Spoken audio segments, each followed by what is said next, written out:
Watching Olympic Gymnastics as a Former Gymnast. Written and read by Elizabeth Enix. It's the 1990s and I've just wrecked my bike. I'm scraped up and I'll have bruises later, but I don't care about that.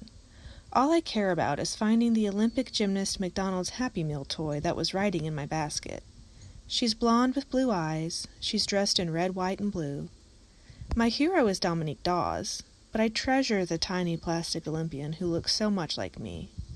I search the hillside for her as long as I can stand it. I search the ditch. I come back later to see if I can spot her in the bushes, but I'll never see her again. As a young gymnast, I always gave my strongest performances on the balance beam and the uneven bars. This is baffling to me as someone who's scared of heights, has scars on both her knees, and once broke an arm by falling off a log. But it's true. When I qualified for national competition in 2002, I did so with near-perfect scores in both events. I quit gymnastics shortly afterwards, and for a long time I questioned my decision. For years, I had been the kid who practiced constantly. Swing sets, grassy fields, trampolines, and more became my personal gym when I was in love with the sport. But things started changing as I leveled up. "Are you sure you want to eat that?" my head coach says to my teammate. She's holding a candy bar in one hand and a soda in the other. "If your girls are hungry, feed them. Just give them half a peanut butter and jelly sandwich instead of a whole one. And remember, one slice of pizza is fine. You just need to pat the grease off with a napkin first," my head coach tells the gymnastics moms at a team meeting. "You're not getting a spotter today. You don't need one," my assistant coach says right before I land on my head instead of my hands.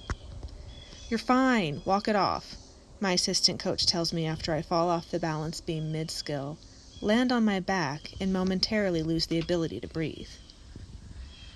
"Your parents are going to need to buy you new leotards for nationals. They're $80. At 12 years old, I didn't fully understand why I had to quit gymnastics, why I would leave my teammates to compete at nationals without me. Now I know. I was riddled with fear and anxiety. Performance anxiety, food anxiety, financial anxiety, and fear of injury had sucked all the joy out of my beloved pastime. Gymnastics had gone from being the love of my young life to the toxic best friend I had to break up with. Even so, quitting broke my little heart.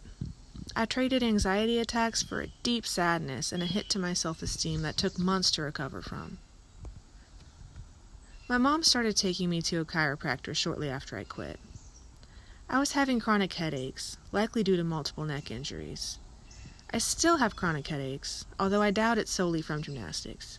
Regardless, I have more than memories and pain to thank the sport for.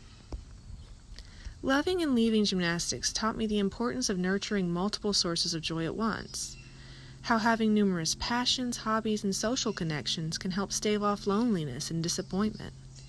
It taught me to have my own back and to prioritize my health.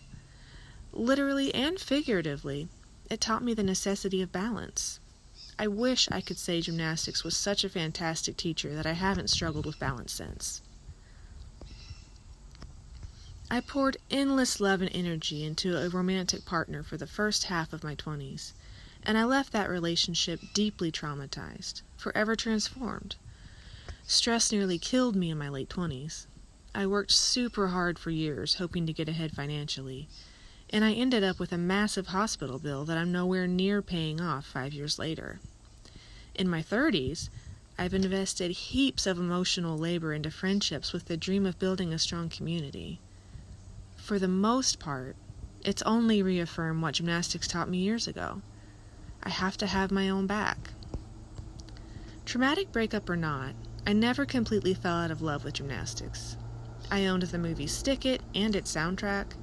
I was a cheerleader in junior high and high school, primarily so I could tumble across basketball courts in front of captivated crowds.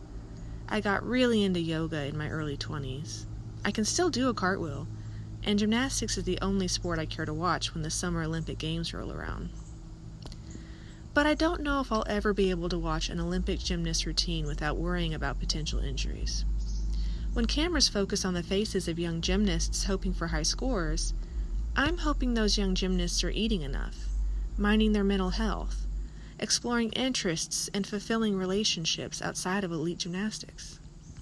I'll never be an unconcerned spectator. I'll never watch with pure excitement. I'll always cheer for Team USA, but I'll always worry about them, and their competitors, too. Without cable TV, home internet access, or streaming services, I have no way of watching the Olympic Games as they happen. But I have been watching clips on YouTube when I'm not busy at work. Recently, a coworker caught me doing so. He looked concerned, and I realized it was because I was holding my breath. "I'm watching Olympic gymnastics," I reassured him. My video paused. He smiled and nodded. "I'm always worried they're going to get hurt." I hit play, and Suni Lee resumed her balance beam routine. I knew she was going to fall. The video's title had informed me of this. But it didn't prevent my sharp inhale when she slipped. When she immediately got back up, briefly put her hands on her hips, and remounted the balance beam to deliver a solid performance, I felt my eyes watering. "Well done," I whispered. "Well done."